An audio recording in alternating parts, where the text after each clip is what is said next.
Hello प्यारे बच्चों, कैसे हो आप सभी। देखें, सेवन्थ क्लास का जो चैप्टर है हमारे पास उसको करने जा रहे हैं हम लोग।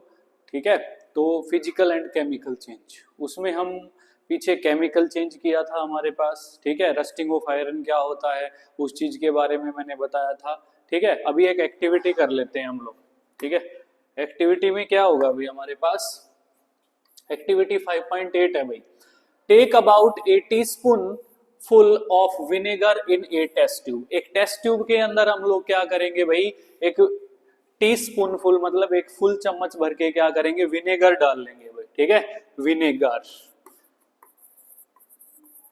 विनेगर के अंदर हमारे पास आपको पता है कि एसिटिक एसिड होता है भाई। ठीक है, और एसिटिक एसिड का हमारे पास नाम होता है भाई इथेनोइक एसिड होता है भाई। क्या होता है, इथेनोइक एसिड, जिसका फॉर्मूला होता है CH3COOH होता है भाई हमारे पास। ये तीनों का फॉर्मूला सेम होगा, चाहे विनेगर ले लें हम लोग, एसिटिक एसिड ले लें हम लोग, इथेनोइक एसिड ले लें, इसका फॉर्मूला क्या रहेगा, सेम रहेगा भी हमारे पास। फिर कहता है add a pinch of baking soda. इसके अंदर क्या करेंगे भाई, हमारे पास बेकिंग सोडा ऐड करेंगे भाई। क्या ऐड करेंगे, बेकिंग सोडा भाई। ठीक है, बेकिंग सोडा का फॉर्मूला NaHCO3 होता है भाई, सोडियम हाइड्रोजन कार्बोनेट बोलते हैं भाई इसको। ये बेकिंग सोडा होता है, तो इन दोनों को ऐड करना है भाई। ठीक है, तो ये कहता है भाई you would be hear a hissing sound and see bubbles of a gas coming out. Pass this gas through freshly prepared lime water as shown in the figure 5.5। क्या करेगा, जब भी ये दोनों रिएक्ट करेंगे तो क्या होगा, हिसिंग साउंड के साथ क्या है, आप लोग एक बुदबुदाहट के साथ एक गैस निकलती हुई देखेंगे जिसका नाम होता है भाई CO2 गैस है भाई हमारे पास। ठीक है, तो इसके अंदर देखेंगे, इसकी रिएक्शन देखेंगे भाई हमारे पास। ठीक है, तो हमारे पास क्या है भाई, विनेगार है भाई हमारे पास, जो किसके साथ भाई, बेकिंग सोडा के साथ। किसके साथ है, बेकिंग सोडा के साथ रिएक्ट कर रहा है। तो विनेगर का फॉर्मूला है CH3COOH, और प्लस में हमारे पास क्या होगा, NaHCO3 भाई हमारे पास। तो जब भी हमारे पास विनेगर के अंदर होता है एसिड, ठीक है, और ये हमारे पास क्या है भाई, हमारे पास ये मेटल हाइड्रोजन कार्बोनेट है भी, एक बेस है भी हमारे पास। ठीक है, तो जब भी एसिड मेटल हाइड्रोजन कार्बोनेट के साथ रिएक्ट करेगा तो हमारे पास हमेशा ही बनाएगा, सोल्ट बनाएगा, CO2 बनाएगा, और प्लस में क्या निकलेगा, पानी निकलेगा भी हमारे पास। ठीक है, तो देन इसके साथ रिएक्ट करेगा तो एक सोल्ट बनेगा भाई, वो बनेगा CH3COONA बनेगा, प्लस में CO2 निकलेगी भाई, और प्लस में H2O। इनके फॉर्मूले तो आप लोगों को पता है भाई। ठीक है, तो हमारे पास ये निकलेगा भाई, ये सॉल्ट बनेगा भाई हमारे पास। ठीक है, this one is the salt भाई हमारे पास, और CO2 गैस निकलेगी H2। तो बुदबुदाहट हिसिंग साउंड के साथ कौन सी गैस निकल रही है भाई, कार्बन डाइऑक्साइड गैस निकल रही है। जब बेकिंग सोडा विनेगर के साथ रिएक्ट कर रहा है तो ये चीज होगी भाई। या हम इसको बोल सकते हैं कि बेकिंग सोडा अगर एसिटिक एसिड के साथ या इथेनोइक एसिड के साथ रिएक्ट करेगा तो भी सेम एज क्या होगा, प्रोडक्ट बनेंगे भाई हमारे पास। Is that clear. फिर हमारे पास है भाई ये रिएक्शन हो जाएगी भाई, कह रहा है इस गैस को क्या है भाई, लाइम वाटर के साथ रिएक्ट करवाएंगे भाई। ठीक है, लाइम वाटर के साथ रिएक्ट करवाएंगे हमारे पास, तो क्या होगा, what happens to the lime water, lime water के साथ में क्या होगा। तो ये कहता है the change in the test tube is as follow. Vinegar होता है एसिटिक एसिड, बेकिंग सोडा के साथ सोडियम हाइड्रोजन कार्बोनेट जिसको बोलते हैं, तो ये इसके साथ रिएक्ट करेगा तो ये फॉलोइंग रिएक्शन टेक्स प्लेस होगी भी हमारे पास। ये सॉल्ट बनेगा, ये कार्बन डाइऑक्साइड निकलेगी, और ये हमारे पास क्या होगा, वाटर निकलेगा भाई। ठीक है, देन आपके पास क्या है भाई कि CO2 गैस क्या करेंगे भाई, कार्बन डाइऑक्साइड जो है और अदर सब्सटेंस हमारे पास क्या है, लाइम वाटर है भाई। ठीक है, तो कार्बन डाइऑक्साइड जो CO2 गैस होती है, लाइम वाटर होता है कैल्शियम हाइड्रोक्साइड, इसके साथ रिएक्ट करेंगे तो वाटर बनेगा और कैल्शियम कार्बोनेट बनेगा भाई हमारे पास। ठीक है, तो जब भी कार्बन डाइऑक्साइड क्या करेंगे, लाइम वाटर के अंदर से पास करेंगे तो कैल्शियम कार्बोनेट फॉर्म्ड होगा भाई, जो लाइम वाटर को कैसा बना देगी, मिल्की बना देगी भाई। कैसा बना देगी, मिल्की बना देगी भाई। The turning of lime water into milky is a chemical change. क्या होगा भाई, ये केमिकल चेंज होगा भाई। कौन सा चेंज होगा भाई, केमिकल चेंज होगा भाई, ठीक है। जो भी हमारे पास लाइम वाटर मिल्की में चेंज हो गया due to formation of calcium carbonate, हमारे पास तो होगा केमिकल चेंज होगा भी हमारे पास। Is that clear? फिर हमारे पास है नेक्स्ट है भाई देखें आप लोग, ये कहता है भाई importance of chemical change. Chemical change की इंपॉर्टेंस क्या रहेगी भाई हमारे पास, ठीक है। Chemical changes are very important in our lives. हमारी डेली लाइफ के अंदर केमिकल चेंज क्या है, बहुत ही ज्यादा इंपॉर्टेंट है। All new substances are formed as a result of chemical change. मतलब जो भी सब्सटेंसेस नए फॉर्म्ड हो रहे हैं अभी हमारे पास, वो केमिकल चेंज होगा भी। For example digestion of food in our body, हमारी बॉडी के अंदर डाइजेशन ऑफ फूड हो रहा है, डाइजेशन ऑफ फूड होने के कारण हमको CO हमारे पास क्या निकलेगा भी, उसके अंदर से एनर्जी मिलेगी, H2O निकलेगा भी हमारे पास, ठीक है। और ये चीजें मिलेंगी भी हमको, ठीक है, during the digestion of glucose. Glucose का जब भी ऑक्सीडेशन होता है अभी CO2 निकलती है, उसके अंदर से H2O निकलता है, उसके अंदर से एनर्जी निकलती है, ठीक है। तो नई चीजें निकलती है, केमिकल चेंज है। राइपनिंग ऑफ फ्रूट, फ्रूट का राइपनिंग होता है, पकते हैं भाई। फॉर्मेशन ऑफ ग्रेप्स, ग्रेप्स क्या होता है, सॉरी फर्मेंटेशन ऑफ ग्रेप्स, जब भी क्या होता है the conversion of sugar into alcohol by the action of yeast, ठीक है। इसको फर्मेंटेशन बोलते हैं भाई। दारू अल्कोहल बनाई जाती है इसके जरिए से, ठीक है। 1857 में लुइस पास्चर ने इसकी खोज की थी भाई, ठीक है। Happen due to series of chemical change. ये बहुत ही ज्यादा बड़ी केमिकल चेंज की सीरीज, आपके डेली लाइफ में भी बहुत सारे चेंजेस होते हैं। A medicine is the end of product chain of chemical reaction. जब भी केमिकल रिएक्शन करके मेडिसिन बनाई जाती है भी, जिन दवाइयों से हम ठीक होते हैं, हमारी बॉडी में एंटीबॉडीज बनती हैं जिनके जरिए से, वो भी केमिकल चेंज का अच्छा एग्जांपल है। Useful new material such as plastic detergent are produced by chemical reaction. जो भी डिटर्जेंट बनाया जाता है, प्लास्टिक वगैरह बनाया जाता है, उनके लिए भी आपकी डेली लाइफ में केमिकल रिएक्शंस होती हैं। Needed every new material is discovered by studying chemical. Chemical change की स्टडी करके ये क्या करते हैं भाई, केमिकल रिएक्शन के जरिए से या केमिकल चेंजेस के जरिए से नए मटेरियल क्या होते हैं भाई, डिस्कवर होते हैं भाई, ठीक है। जैसे आपने देखा होगा भी हमारे पास क्या है कि हम लोग क्या करते हैं, सेब को काट करके रख देंगे तो वो थोड़ा सा रेड रेड कलर का हो जाता है भी, आपको पता है। तो वो भी एक प्रकार का क्या है भाई, केमिकल चेंज है भाई, ठीक है। फिर हमारे पास क्या है भाई कि ये चेंजेस आते हैं भाई, what changes occurs during a chemical reaction. Chemical reaction जो भी होगी भाई हमारे पास, या इसको केमिकल चेंज भी बोल सकते हैं। केमिकल चेंज के दौरान कौन से चेंजेस बनेंगे भाई, सबसे पहले हीट भाई, लाइट है, और एनी अदर रेडिएंट या अल्ट्रा वायलेट है, for example may be given of या अब्सॉर्ब्ड। मतलब ये चीजें या तो वो अब्सॉर्ब करेगा या क्या होगा, आउट हो जाएंगी उसके अंदर से, इवोल्यूशन होगा उन चीजों का, निकल जाएंगी वो चीजें उसके अंदर से। साउंड में भी प्रोड्यूस, साउंड भी प्रोड्यूस हो सकता है अभी हमारे पास। उसके अंदर स्मेल की भी चेंज हो सकती है, या न्यू स्मेल में भी गिवन ऑफ, नई स्मेल भी बन सकती है उसके अंदर। कलर भी चेंज हो सकता है भाई उसका, गैस भी फॉर्म्ड हो सकती है उसके अंदर से, ठीक है। फिर हम लोग लिख सकते हैं भाई चेंज इन टेम्परेचर, टेम्परेचर के अंदर भी चेंज होगा भाई, ठीक है। न्यू कंपाउंड्स आर फॉर्म्ड, नए कंपाउंड भी बनेंगे भी हमारे पास। तो इस प्रकार करके चेंज जो भी है भी हमारे पास, वो किसी केमिकल रिएक्शन में या केमिकल चेंज में हो जाएंगे भी हमारे पास। जैसे फॉर एग्जांपल हम लोग लकड़ी को जला रहे हैं भाई, लकड़ी को जलाएंगे भी हमारे पास O2 क्या करना पड़ेगा, टेम्परेचर राइज करना पड़ेगा भाई। धन ये क्या करेगी भाई, CO2 निकलेगी, SO2 निकलेगी हमारे पास, NO2 निकलेगी भाई, प्लस में स्मोक निकलेगा भाई, प्लस में हीट निकलेगी भाई, ठीक है। हीट निकलेगी भाई, लाइट निकलेगी भाई उसके अंदर से, ठीक है। बहुत सारी चीजें, और लास्ट में S पार्टिकल बनेंगे भाई हमारे पास। तो इसमें ये सारे चेंजेस हो रहे हैं। जैसे क्रैकर्स को जलाते हो आप लोग, क्रैकर्स को जलाते हो तो उसके अंदर क्या होगा भाई, साउंड प्रोड्यूस होगा, केमिकल रिएक्शन है भाई एक प्रकार की, ठीक है। तो इस प्रकार से ये केमिकल चेंज है जिनके अंदर ये चेंजेस आ जाते हैं भाई, ठीक है। तो नेक्स्ट हम लोग पढ़ लेंगे भाई इसके अंदर जो भी फायरवर्क्स होते हैं, why you are advise to not play with fireworks. ये क्वेश्चन रहेगा अभी आप लोगों का, ठीक है, कि आपको सलाह दी जाती है कि फायरवर्क्स जो होते हैं जो भी हमारे पास क्या होता है पटाखे वगैरह होते हैं, क्रैकर्स होते हैं, उनके साथ नहीं खेलना चाहिए।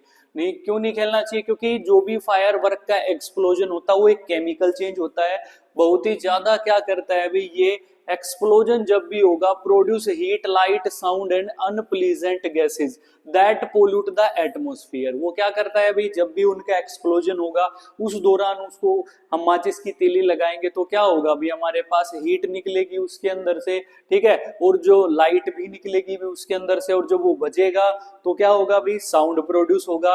और अनप्लीजेंट गैसेज जिसके अंदर हम सांस लेना पसंद नहीं करेंगे, जिनको सूंघना हम पसंद नहीं करेंगे, ठीक है, जो इन्वायरमेंट को पोल्यूट करती है, सब तरीके से हमारे लिए हार्मफुल है।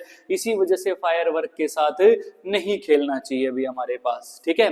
तो इसके अंदर कहता है व्हेन फूड गेट्स स्पॉइल्ड, जब भी भोजन खराब हो जाता है, इट प्रोड्यूसेस फाउल स्मेल, उसके अंदर से भी फाउल स्मेल होती है। तो ये भी एक प्रकार का कैसा चेंज है, केमिकल चेंज है भाई। कैसा चेंज है, केमिकल चेंज। आप लोग देख रहे हैं कि इस साइड में दो बंदे हैं भाई, ठीक है, ये कह रहा है वी लर्न इन चैप्टर 1, हमने चैप्टर 1 में पढ़ा plant produce their food by a process called photosynthesis के जरिए से अपना भोजन बनाते हैं भाई। Can we call photosynthesis a change, chemical change? क्या हम इसको केमिकल चेंज कह सकते हैं भाई? बिल्कुल कह सकते हैं, क्योंकि जो भी प्लांट होते हैं वही वो रॉ मटेरियल का यूज करके CO2 H2O क्या करते हैं भाई, सनलाइट का प्रयोग करके भाई, क्लोरोफिल का प्रयोग करके भाई अपना भोजन बनाते हैं। C6H12O6 और प्लस में ऑक्सीजन गैस निकाल देते हैं। तो ये जो चीजें हमने ली थी भाई, ये नई चीजों के नए कंपाउंड्स बना रही हैं भाई, तो ये क्या हो जाएगा, एक केमिकल चेंज हो जाएगा अभी हमारे पास। Is that clear? फिर कहता है अभी पहली said that even digestion is a chemical change, digestion भी एक प्रकार का क्या है, केमिकल चेंज हो जाएगा भी, क्योंकि उसके अंदर डाइजेस्टिव जूसेस मिलेंगे, एक फॉर्म से दूसरी फॉर्म के अंदर टूट जाएंगे, दूसरी फॉर्म से फिर वो एट लास्ट वो भोजन डाइजेस्ट हो जाएगा, अनडाइजेस्टेड फूड हमारी बॉडी से रिमूव हो जाएगा, उससे CO2 मिलेगी, हमको H2O मिलेगा और एनर्जी मिलेगी काम करने के लिए। तो नए प्रोडक्ट फॉर्म्ड हो रहे हैं भाई उसके अंदर, ठीक है, बहुत सारे चेंजेस आकर के नई चीजें बन रही है। तो डाइजेशन ऑफ फूड भी क्या है, एक केमिकल चेंज होगा भाई। क्लियर है? फिर देखें आप लोग, देखें, you must have notice that a slice of an apple acquire a brown colour. आप लोग देखते हैं कि जो स्लाइस होती है किसकी, एप्पल की स्लाइस जो होती है भाई, ठीक है, उसको हम काट करके थोड़ी सी देर अगर रख देंगे तो उसका ब्राउन कलर हो जाएगा। If it is not consumed immediately, जब भी अगर हम उसको नहीं खा लेंगे, ठीक है। If you have not seen this change in colour, आप लोग देख रहे हैं कि ये जो चेंज हो रहा है वो कलर के अंदर हो रहा है। अभी cut a fresh slice of an apple, आप लोग क्या कर सकते हैं, अभी एक स्लाइस काट लेंगे, एक छोटा सा पार्ट काट लेंगे एप्पल का, ठीक है, keep it away for some time, कुछ देर के लिए उसको अलग रख देंगे। भी repeated the same activity this slice of potato and brinjal, brinjal के साथ में और पोटैटो के साथ में भी कर सकते हैं। The change of colour in these cases is due to formation of new substances, नए सब्सटेंस बनने के कारण क्या होगा, उनका कलर चेंज हो जाएगा। तो दिस मींस दैट कैसा चेंज हो जाएगा, ये केमिकल चेंज हो जाएगा। कैसा चेंज हो जाएगा, केमिकल चेंज, ठीक है। तो ये रस्टिंग ऑफ आयरन के लिए क्या है, ये कुछ कंडीशन है भाई रस्टिंग ऑफ आयरन के। In fact if the content of moisture in air high, मतलब जब मॉइस्चर एयर के अंदर हाई हो जाएगा, ठीक है, तो उस दौरान क्या हो जाएगा कि भाई हमारे पास रस्टिंग ऑफ आयरन चालू हो जाएगी। Which means if it is more humid, humid का मतलब भी हमारे पास ज्यादा ह्यूमिडिटी हो जाएगी भाई, ठीक है, रस्टिंग बिकम्स फास्टर, इसी वजह से रस्टिंग क्या हो जाएगी, फास्टर एंड फास्टर हो जाएगी भाई, ठीक है। क्योंकि आप लोग जानते हो भाई रस्टिंग ऑफ आयरन की Fe+O2 प्लस हमारे पास H2O और प्लस एयर होगी, तो ठीक है, तो ये बनाएगा Fe2O3 इंटू XH2O बनाएगा भाई हमारे पास, ये रस्ट का फॉर्मूला रहेगा भी हमारे पास, रस्ट का फॉर्मूला रहेगा ना, ये रस्ट का फॉर्मूला है। तो इस प्रकार से ये क्या करता है, फास्टर हो जाएगी भाई, जितनी ज्यादा ह्यूमिडिटी होगी भाई उतनी रस्टिंग क्या हो जाएगी, फास्टर, ठीक है। तो ये कहता है how do we prevent rusting of iron, भाई prevent rusting iron articles from become contact with oxygen, oxygen के साथ में उनका कॉन्टेक्ट हटा दिया जाए पानी के साथ में, और बोथ वन सिंपल वे, क्या कर सकते हैं हम लोग, या तो हम पेंटिंग कर देंगे उनके ऊपर, ग्रीस लगा देंगे उनके ऊपर, ऑयल भी लगा सकते हैं हम, या इनफैक्ट रस्टिंग से प्रोटेक्ट करने के लिए हम क्या करेंगे, जैसे क्रोमियम है, जिंक है, आयरन आर्टिकल्स के ऊपर उनकी लेयर चढ़ा देंगे भाई, ठीक है। तो क्रोमियम या टिन की लेयर चढ़ाएंगे उसको इलेक्ट्रोप्लेटिंग बोलेंगे, जिंक की चढ़ाएंगे उसको गैल्वेनाइजेशन बोलेंगे। तो इन मेथड से इनको हम लोग क्या कर सकते हैं, प्रिवेंट किया जा सकता है भाई, ठीक है। नेक्स्ट देखें आप लोग, ये है गैल्वेनाइजेशन आता है भाई हमारे पास, ठीक है। गैल्वेनाइजेशन के अंदर क्या है भाई कि the process of depositing a layer of zinc, जब एक प्रक्रिया जिसके अंदर हम जिंक की लेयर किसको, आयरन आर्टिकल्स को प्रोटेक्ट करने के लिए उनके ऊपर चढ़ा देंगे, उसको हम लोग गैल्वेनाइजेशन बोलते हैं भाई, ठीक है। तो the iron pipes we use in our homes to carry water are galvanised to prevent rusting, अगर वो लोहे के पाइप हैं तो उनको गैल्वेनाइज्ड करके हम लोग क्या कर सकते हैं कि उनको रस्टिंग से बचाया जा सकता है भाई, ठीक है। तो आप लोग देखते होंगे कि शिप वगैरह जो है भाई वो आयरन से बहुत ज्यादा बने हुए होते हैं भाई, तो उनका जो आयरन का पार्ट होता है उसको एवरी ईयर क्या करना पड़ता है, रिप्लेस करना पड़ता है भी। ऐसा क्यों होता है, क्या you know that ships are made of iron and a part of them remain under water, बहुत ज्यादा पार्ट उनका कहाँ रहता है, पानी के नीचे रहता है भाई। तो on the one part above water also water drops keep changing the ships outer surface. Moreover, the water of the sea contain many salt. The salt water makes the process of rust formation faster. Therefore, ship suffers a lot of damage from rusting in spite of being painted. So much so that a fraction of ship's iron has to be replaced every year. मतलब ये question बन जाएगा यहाँ से कि जो भी हमारे पास क्या होता है, शिप का जो भी पार्ट होता है आयरन का, वो एवरी ईयर जो है वो रिप्लेस्ड क्यों किया जाता है, क्योंकि सबसे पहले हमको पता है कि सी का वाटर जो होता है उसके अंदर बहुत ही ज्यादा मात्रा में सॉल्ट की मात्रा होती है। तो सॉल्ट की मात्रा और प्लस पानी की मात्रा तो रस्टिंग को क्या बना देंगे, वो फास्टर बना देंगे भी। इसी वजह से रस्टिंग की वजह से उनका बहुत ज्यादा पार्ट क्या हो जाएगा, डैमेज हो जाएगा, और देन उनका बहुत ज्यादा पार्ट डैमेज होगा तो बहुत ही ज्यादा क्या होगा, नुकसान होगा। और इसी वजह से जो पार्ट रस्टेड हो जाएगा उसको एवरी ईयर क्या करना पड़ेगा, चेंज करना पड़ेगा भाई, ठीक है। तो इसी वजह से उसको बदला जाता है। तो ये हमारे पास क्या आता है भाई, स्टेनलेस स्टील क्या होता है भाई, what do you mean by stainless steel, what do you mean by stainless steel. Stainless steel, ठीक है, या इसको ऐसा भी कर सकते हैं, स्टेनलेस स्टील बनता कैसे है भाई, ठीक है। Stainless steel is made by mixing iron, iron के साथ मिक्स कर देंगे किसको, विद कार्बन को, और मेटल्स लाइक क्रोमियम होती है, निकल होती है और मैग्नीज होती है। इन मेटल्स को हम लोग क्या करेंगे, मिक्स करेंगे आयरन के साथ में, ठीक है। तो देन हमारे पास एक चीज बनेगी जिसको अलॉय बोलते हैं भाई, क्या बोलते हैं भाई, अलॉय बोलते हैं भाई, अलॉयज जो बोलते हैं, ठीक है। स्टेनलेस स्टील जो आपके घर में बर्तनों का यूज होता है वो स्टेनलेस स्टील के बर्तन होते हैं, उसके अंदर आयरन होता है, कार्बन की मात्रा होती है, क्रोमियम की, निकल की और मैग्नीज की, ठीक है। ये कभी भी रस्ट नहीं होते, इट डज नॉट रस्ट, ये रस्ट से प्रभावित नहीं होंगे, जिसको हम लोग स्टेनलेस स्टील के नाम से जानते हैं भाई, ठीक है।